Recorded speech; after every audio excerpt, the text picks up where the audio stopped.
me today. You all know that the Ryan budget of last year, where the Republicans are moving, it's not just cutting Medicare, it's ending Medicare as we know it, converting it into a voucher program. In terms of Medicaid, they want to block grant it, give it to the states, make massive cuts in Medicaid for some of the most desperate people in this country who need that health insurance program. Quote, we favor the repeal of the fraudulent, virtually bankrupt, and increasingly oppressive Social Security system. All right? And you are seeing that fight right now on Wednesday. I'm the ranking member of the Budget Committee. We're going to have a hearing on the disability program. What the Republicans are now trying to do is to cut Social Security. And we're going to do everything we can, not only to stop them, we're going to expand Social Security.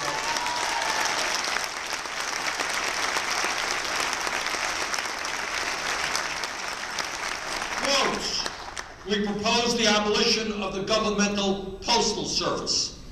Quote, now this is just a modest proposal. Quote, we support the eventual repeal of all taxation. Oh, no more government, okay. Nothing. Not a major proposal, just ending government. That's what it is. Quote, right now, as all of you know, we're working hard to try to raise the minimum wage, and I want to applaud all of people all over this country who are waging that fight with some good successes. Quote, this is what they say. We support repeal of all law which impede the ability of any person to find employment, such as minimum wage laws. You know what that means? And by the way, more and more Republicans in Congress, when you press them, they say, oh no, we don't want to raise the minimum wage. In fact, we want workers to have the freedom and employers. So in a high unemployment area, if I can hire you for $4 an hour, that's your freedom. Aren't you free? Get rid of all health and safety laws that protect workers. Last point that I want to make in terms of their agenda. And I raise these points because I want you to understand what we are up against. Last point that I want to make. Quote, we oppose all government welfare, relief projects, and aid to the poor programs. All these government programs are privacy invading, paternalistic, demeaning, and inefficient. The proper source of help for such persons is the voluntary efforts of private groups and individuals. What does that mean? It means the end of food stamps, the end of all nutrition programs, the end of Head Start, the end of Pell Grants, the end of virtually every federal program that has been developed over the last 80 years to protect the needs of working families, low-income people, and working people. That's what it means. So there, when they talk about freedom, what they are essentially talking about is repealing, not modifying, repealing every major piece of legislation passed in the last 80 years to protect the elderly, the children, the sick, the poor, and working families. That is their agenda. And you know what? This is 1980. They haven't changed their agenda. And every day in Washington, we see their dream, their vision of America becoming closer and closer to fulfillment. They want to take us back. You know, what has been the struggle over the last 80 years since FDR was president? What the struggle was about was a fight for rights, to say to a worker, you know what? You have the right to join a union, legally protected right.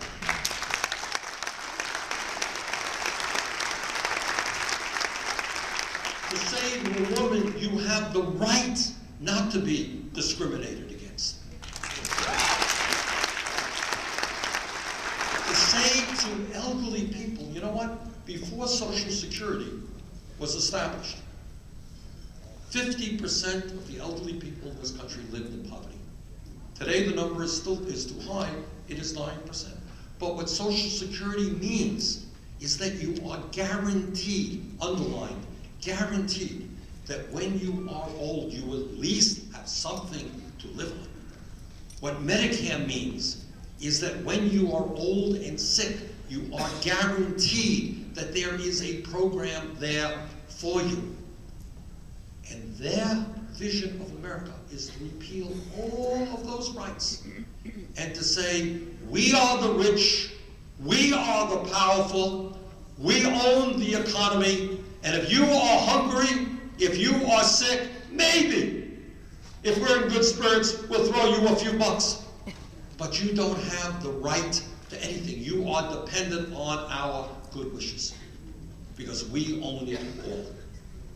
That is their vision. And brothers and sisters, we have got to do everything we can to make sure that that vision never reaches fruition in this country.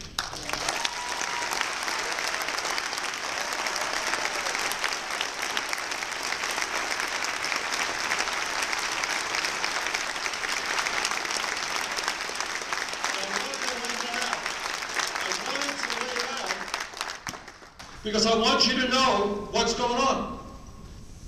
You know, people say, well, you know, in Washington, why don't there's dead gridlock, and why don't these people get along? This is the propelling agenda of the leadership of the Republican Party. Now, I'm not saying they're going to say all this stuff today, and they're much smarter than just laying it out, but that is where they are intending to go. That's what the stakes are. There was a time, you know, when progressives and conservatives, all right, how much are we going to put into education? We disagree. That's not where it's at. There is a philosophical war being waged against the middle class and working families. Now, that is their agenda. What I want to do for a moment, and somebody yank me if I'm going on too long here.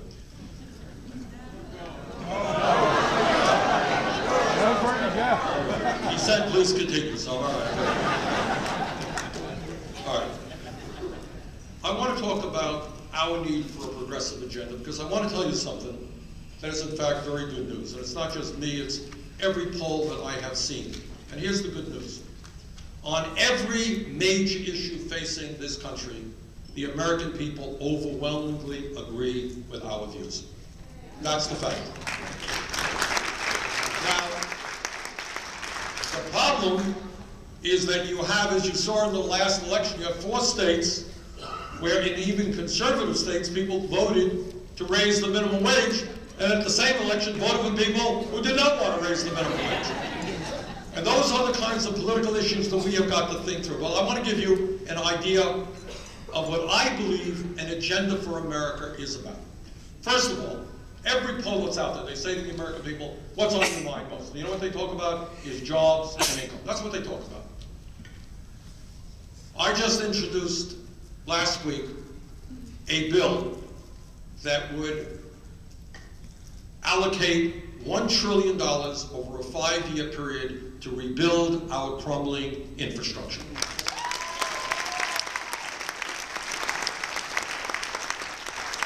Think about an America where people are at work, and this program could create up to 13 million jobs, good-paying jobs. Rebuilding our bridges, roads, rail system, airports, levees, dams. Think of what America would look like when people are out there. When instead of running over potholes, we have state-of-the-art infrastructure. We have a rail system competitive with Japan or Europe or even China. Think about an America moving forward and not collapsing. Number 2, when we talk about the economy, we are obviously talking about wages and income. We need to raise the minimum wage to a living wage. We need to take it up to $15 an hour over a period of years. Nobody in America working 40 hours a week should live in poverty. We need to address pay equity. Women should not be making 78 cents on the dollar for the man. We need to address the scandal of overtime in America, which means that you can have the great distinction of being a manager at McDonald's, making $25,000 a year, you're working 50 or 60 hours a week, you don't get any overtime because you're a manager. That's absurd. We need to raise the threshold from 23,000 up to the mid-50,000s.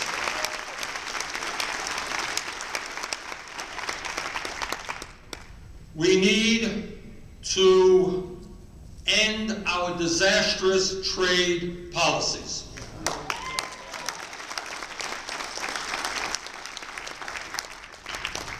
And I believe that NAFTA, CAFTA, permanent normal trade relations with China have failed the working class of this country. And I think TPP would be even worse.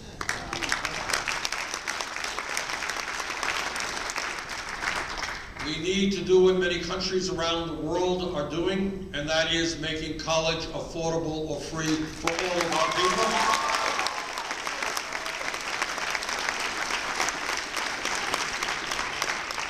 We need to break up the huge financial institutions on Wall Street.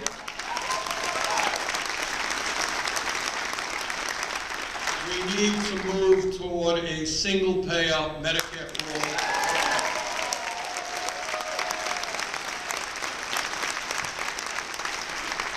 I'm feeling very guilty. I'm getting all kinds of sicknesses. I apologize. All right, look, bottom line is we can accomplish all of that when we put together a strong, progressive grassroots movement. That is what you are doing, and I thank you very much for that. Look forward to working with you. Thank you.